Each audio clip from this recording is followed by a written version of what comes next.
Hola, ¿cómo están? El día de hoy vamos a revisar algunos aspectos relacionados también con el proceso de investigación, básicamente lo que tiene que ver con todas las fases del proceso de investigación. Bien, la semana anterior o la última clase nosotros habíamos revisado lo que era la clasificación de los diferentes tipos de estudios experimentales y básicamente definíamos que entre los estudios experimentales solo existen dos posibilidades: cuando se trata de un experimento netamente y cuando no se trata de un experimento. Eso básicamente obedecía a lo que tenía que ver con la manipulación o con el control de las variables. Si nosotros llevamos a cabo un proceso de fuerte control de variables y las manipulamos a nuestro antojo para observar una respuesta, nos encontramos frente a un estudio netamente experimental. Pero si no vamos a llevar a cabo ese proceso de control de variables, sino que vamos a dejar que esas variables interactúen de forma normal, de forma natural, como lo hacen en la naturaleza, por decirlo de alguna manera, entonces nos estaríamos enfrentando frente a un estudio de tipo observacional. Eso es lo primero. Ya los diferentes tipos y las clasificaciones de los estudios los habíamos revisado.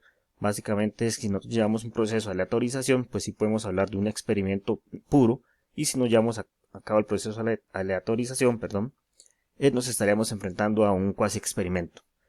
De igual manera, entonces también dependiendo de los tipos de estudios, que podrían ser descriptivos o analíticos o longitudinales, dependiendo de cómo es el proceso de observación.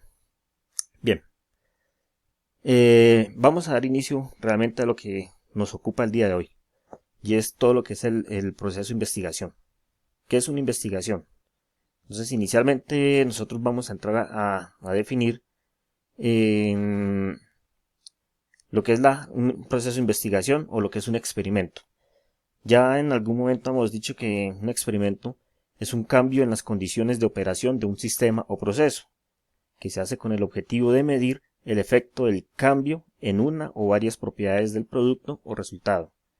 Es decir, que un experimento es cuando realmente nosotros estamos aplicando una manipulación, estamos manipulando las variables a nuestro antojo para observar cómo ese cambio en esas variables van a afectar la respuesta estudiada.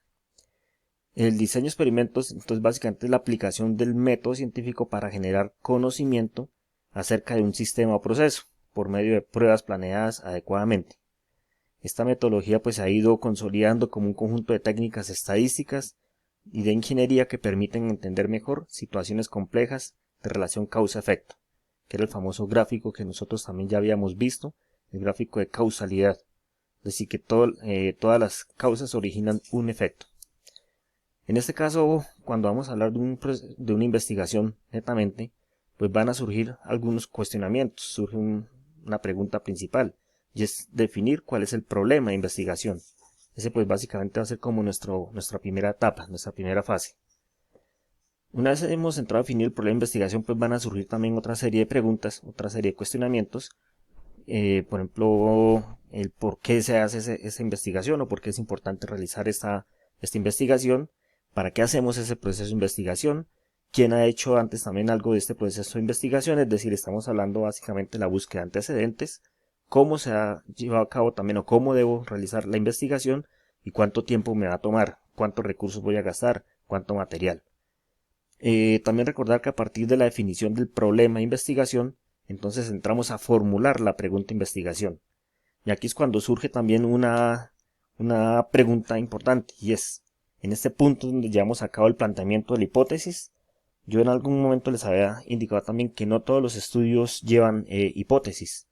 Básicamente, eh, cuando hablamos de que en un proceso de investigación científica, un aspecto importante es el que tiene que ver con las hipótesis, debido a que estas son el medio por el cual se responde a la formulación del problema de investigación y se operacionalizan los objetivos.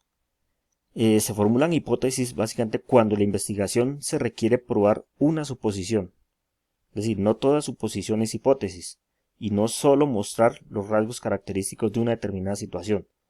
Es decir, nosotros formulamos las hipótesis en las investigaciones que buscan probar el impacto que tienen algunas variables entre sí o el efecto de un rasgo o variable en relación con otro. Fundamentalmente son aquellos estudios que muestran la relación de causa-efecto. En la diapositiva anterior entonces veíamos una pequeña clasificación también de los experimentos y allí encontramos los dos tipos de estudios, los estudios experimentales y los estudios observacionales. Básicamente decimos que no todas las hipótesis o no todas las investigaciones llevan hipótesis según sea ese tipo de estudio, como le decíamos, si son investigaciones de tipo descriptivo o no. En el caso de que sean hipótesis o estudios de tipo descriptivo, como básicamente aquellos observacionales, no requieren hipótesis, es decir, es suficiente plantear algunas preguntas de investigación. En ese sentido se podría definir, según lo que plantea el diccionario de Larousse, la hipótesis deriva del griego hipótesis, que significa suposición de una cosa posible, de la que saca una consecuencia, y por lo tanto la hipótesis es una suposición o afirmación que debe comprobarse experimentalmente. Entonces se puede concluir que todo proyecto de investigación requiere preguntas de investigación. Por eso que aquí tenemos planteado lo que es la formulación de la pregunta de investigación, porque todo proyecto sí requiere formular la pregunta de investigación, pero no todos los proyectos requieren de formular hipótesis. Solo aquellos que buscan evaluar relación entre variables o explicar causas requieren formular hipótesis. Por ejemplo, yo podría pensar en este caso que me gustaría determinar si la temperatura efectivamente tiene efecto sobre el crecimiento de un microorganismo. Entonces aquí es cuando entraríamos a plantear nuestra hipótesis. La hipótesis nula y la hipótesis alterna. Básicamente en este caso la hipótesis lo que va a entrar a evaluar es si efectivamente la temperatura afecta o no afecta el crecimiento. Para darles una pista más o menos sobre lo que tiene que ver con las hipótesis siempre las definimos con la hipótesis nula y la hipótesis alterna. La hipótesis nula es aquella hipótesis que yo siempre planteo con el objeto de negarla, mientras que la alterna es la hipótesis contraria. Por ejemplo, estábamos hablando de evaluar el efecto que tenía la temperatura sobre el crecimiento de un microorganismo. Nosotros suponemos que la temperatura tiene efecto. En la medida que la temperatura va aumentando hasta el punto máximo de crecimiento, pues aumenta también la tasa o la velocidad de crecimiento del microorganismo. En este caso, la hipótesis que nosotros plantearíamos como nula es que la temperatura no tiene efecto sobre el crecimiento del microbiano, o la temperatura no afecta el crecimiento del microorganismo. Mientras que la hipótesis alterna la plantearíamos como que la temperatura sí afecta el crecimiento, sí tiene efecto. Bien, entonces ya nos queda un poco más claro cuáles son los tipos de estudios que sí normalmente llevan hipótesis. Después de haber planteado la hipótesis o las preguntas de investigación, podemos entrar a planificar los objetivos de la investigación, el objetivo general y el objetivo específico o los específicos de la investigación. Ok, en cuanto a lo que tiene que ver ya con el desarrollo del experimento, nosotros vamos a encontrarnos en la mayoría de los esquemas que se proponen sobre el diseño experimental, que todos ellos se componen básicamente de 4 fases principales.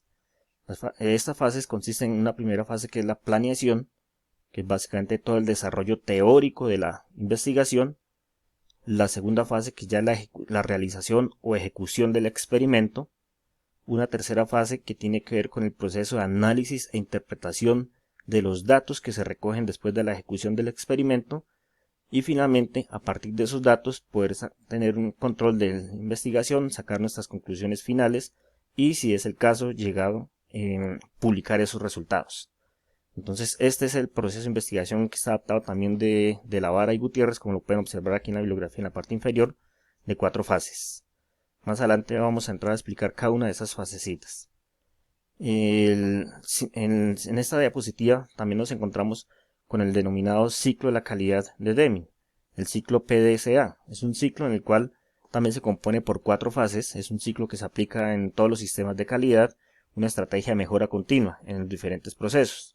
Este ciclo pues fue ideado por Walter Shewhart inicialmente, pero digamos que Deming fue el que lo desarrolló y básicamente dio a conocer en mayor profundidad este ciclo. ¿En qué consta este ciclo? Pues este ciclo consta también de 4 fases. Una primera fase que es la de planificar, que vendría a ser todo el supuesto teórico también del del sistema que se está evaluando, el proceso que se quiere evaluar, una segunda fase que ya es el hacer. En este caso, para nuestra investigación vendría a ser también la realización o la ejecución del experimento.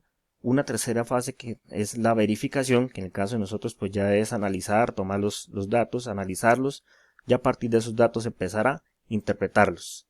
Y una cuarta fase que es la actuación, lo que indica que a partir de los resultados que nos arrojan el análisis de datos, poder entrar a tomar algunas conclusiones y determinar cuál es el paso siguiente a seguir.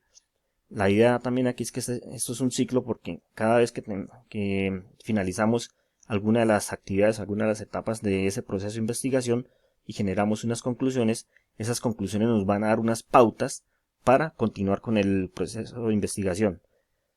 En algún momento pues mis tutores, cuando estaba haciendo el estudio, mis estudios doctorales, también planteaban que lo interesante de una investigación no es responder solamente a una pregunta o no responder a las preguntas de investigación. Lo interesante de la investigación es que genere más preguntas que las que se puedan responder con la investigación. De esa manera pues estamos generando más conocimientos y más campos de acción y de ejecución de ese proceso de investigación que estamos llevando a cabo. Entonces esta es la forma como también el ciclo de calidad se puede correlacionar o se puede relacionar también con el diseño de experimentos. Básicamente también encontramos las mismas 4 fases o las 4 etapas de acción.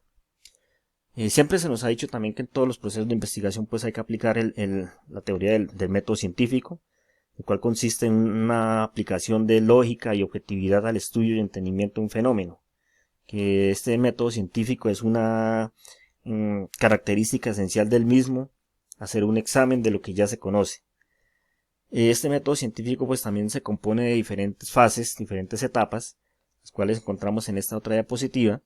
Una primera fase también de observación de un fenómeno, de un proceso, de un problema, ¿sí? La definición de ese problema de investigación. Una segunda fase que también busca la información, es lo que nosotros concebíamos en la fase de la planeación, que es la búsqueda de antecedentes bibliográficos para determinar también si ya existe alguna respuesta al problema de investigación que estamos planteando, o si ya algún otro autor o autores han formulado también algún tipo de cuestionamientos y han dado respuesta en parte al problema de investigación que nosotros queremos abordar. Después el método científico también plantea que es la formulación de una hipótesis. Acordemos que en este caso ya estamos hablando de este método científico, lo estamos aplicando directamente a los estudios experimentales. Y decíamos que los estudios experimentales, que es donde se quieren probar que las variables tienen efectos sobre la respuesta estudiada, son las que pueden generar hipótesis. Y que esa hipótesis pues es ya lo hemos definido como una respuesta a priori que hace el investigador antes de ejecutar el experimento. Con la formulación de esta hipótesis dice que es una respuesta provisional que debe ser luego comprobada después de ejecutado el experimento y a partir del análisis de esos datos. El ciclo también el método científico, también nos plantea que después de haber hecho la formulación de la hipótesis, llevamos a cabo el proceso de la parte experimental. Y esta parte experimental pues se define como una planificación de la investigación, en la cual se definen los instrumentos de medida para obtener los datos precisos y comprobables. Finalmente, con estos datos o con los datos que arroja la investigación, entonces podemos sacar ya una conclusión. Se analizan estos datos y determinamos si esos datos que hemos obtenido a partir del experimento pueden dar respuesta o no a la hipótesis que habíamos planteado inicialmente. Si esos datos responden a la hipótesis, sí, entonces la hipótesis es correcta y se convierte en una conclusión que explica la pregunta inicial. Pero si la hipótesis no es correcta, es decir, que la hipótesis en nuestro caso no es válida, nos debemos devolver hacia atrás para formular o bien sea otra hipótesis o determinar si durante la fase de planificación o de ejecución del experimento hubo algún error que se haya cometido para que se obtuviera ese resultado. Bien, en el siguiente video entonces vamos a hablar ya directamente de lo que es las fases o empezar a explicar cada una de las fases del diseño de experimentos.